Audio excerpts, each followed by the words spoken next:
I mean, I do agree that they were trying to make a general audience comedy because they wanted audiences to watch it, but that seems like, you know, smart.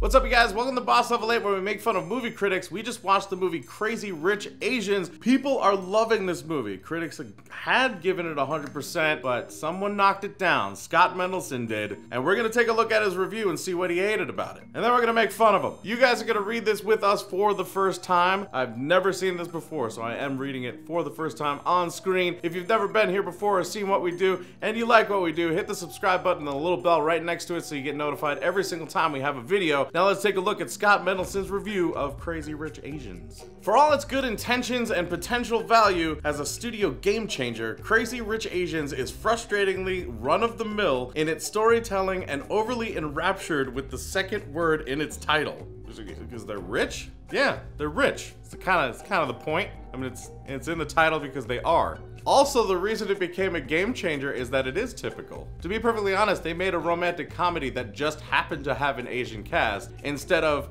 making some kind of crazy game-changing movie that had an Asian cast. The fact that they were able to make a really well-received rom-com with all the tropes of a rom-com, but with a cast that was Asian, is why people are going crazy over it. If they did something drastically different, then it would have overshadowed the fact that they did this. If you're not someone who enjoys the mere sight of ridiculously wealthy people enjoying their mostly inherited extravagance, the Jon M directed adaptation of Kevin Kwan's novel is often a chore for its middle 75 minutes or so.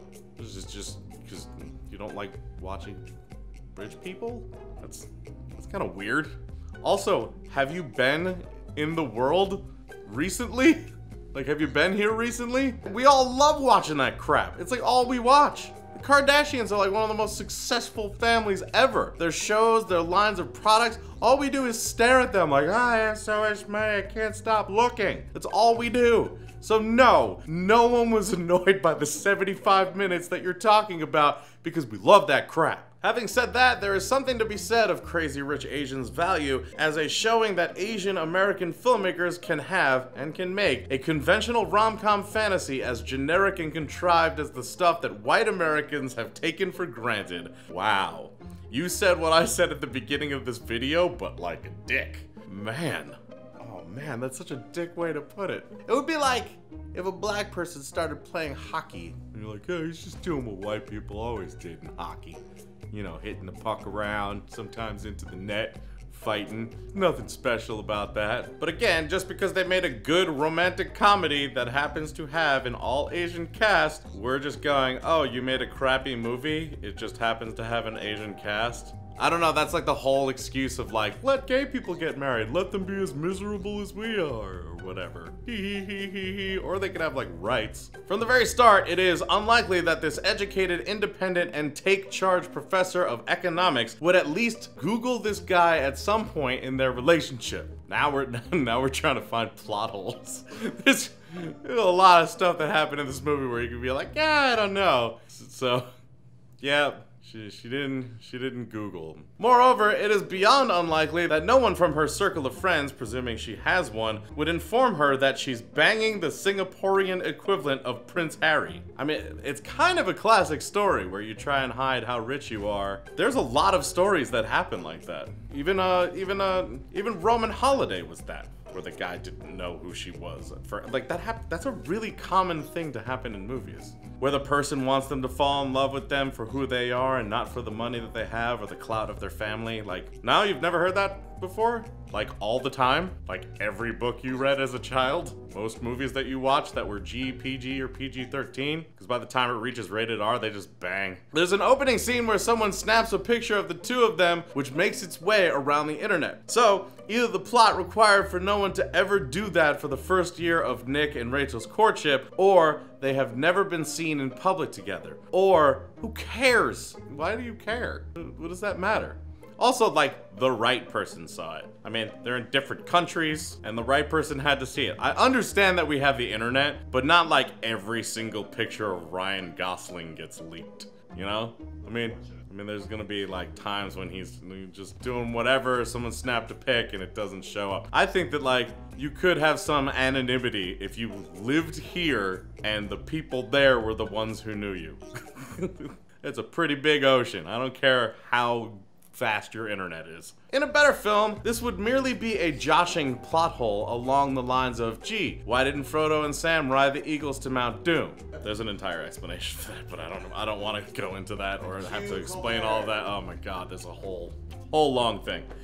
But the central thrust of the movie is Rachel being shocked at her boyfriend's super wealth. If you don't buy that, A, Rachel wouldn't have figured it out through pre-second date detective work, and B, Nick isn't a jerk or not informing her at least before she gets sandbagged by his giant extended family, it puts a wrinkle on the narrative. Yeah, so stop doing what you're doing and watch the movie.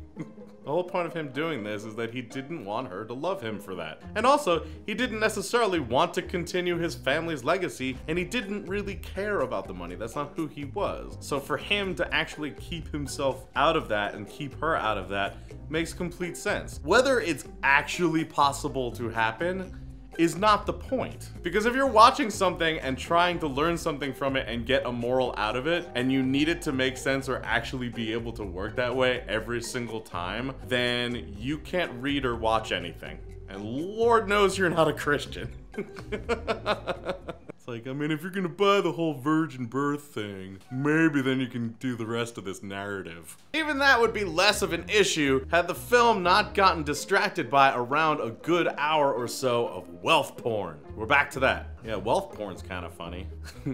Uncle Scrooge is swimming in wealth porn. But from the moment Rachel arrives at the big family gathering, Crazy Rich Asians becomes all about the rich. Yes, man, of course it does.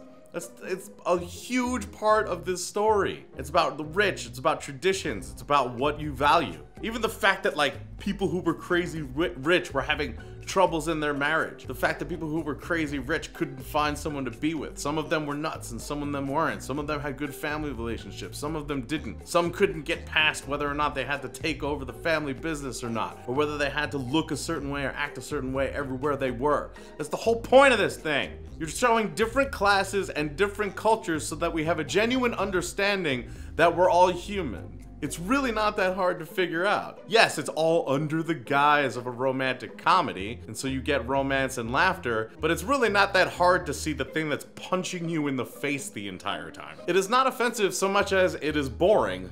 It becomes a 50 Shades sequel without the kink. Wow. No, it doesn't. That guy's nice to her. The movie contains an odd streak of lowest common denominator humor. Most of the young women are jealous or hostile, and most of the guys are clueless or misguided, which, let's be perfectly honest, we've watched rich people. Like, it's very rare that you see a really rich person who's a guy or a girl not acting one of those ways. Like you've watched all of it. But we've all watched, that's why we like that 75 minutes, because that's what you don't get this, do you? Alright. Well, yeah, I mean, someone like Elon Musk or anyone else who actually has money but doesn't parade around like crazy people. That's one of the reasons we loved Princess Di. Everyone loved Princess Di because she was well-spoken and elegant as well, and she wasn't going crazy. She was a woman of the people who came into money. Actually, it's a very similar scenario to this movie, now that I think about it. That was purely accidental. I just mentioned her name. It turns out it's pretty much the plot of this movie. The broad supporting characters feel forced, as if the intent was to make a general audience's comedy that could be enjoyed by the proverbial commoners. So it's making a comedy that, like, the people who aren't rich can get? Is that what you're saying? I don't really understand that comment. I mean, I do agree that they were trying to make a general audience comedy because they wanted audiences to watch it, but that seems like, you know, smart. That's no crime, as at least part of the goal of a movie like this is to create empathy through representation. But I can't give high marks to a comedy during which, despite Awkwafina's very best efforts, I barely chuckled. It's interesting. I feel like a huge problem is you need to watch a movie with people who watch movies. That's really what needs to happen. Because we saw this movie and everyone was laughing. So if you barely chuckled, it's because you were with a bunch of people who didn't laugh at all. Or barely chuckled. Or you watched it by yourself. And usually you don't laugh by yourself, even if you think it's funny.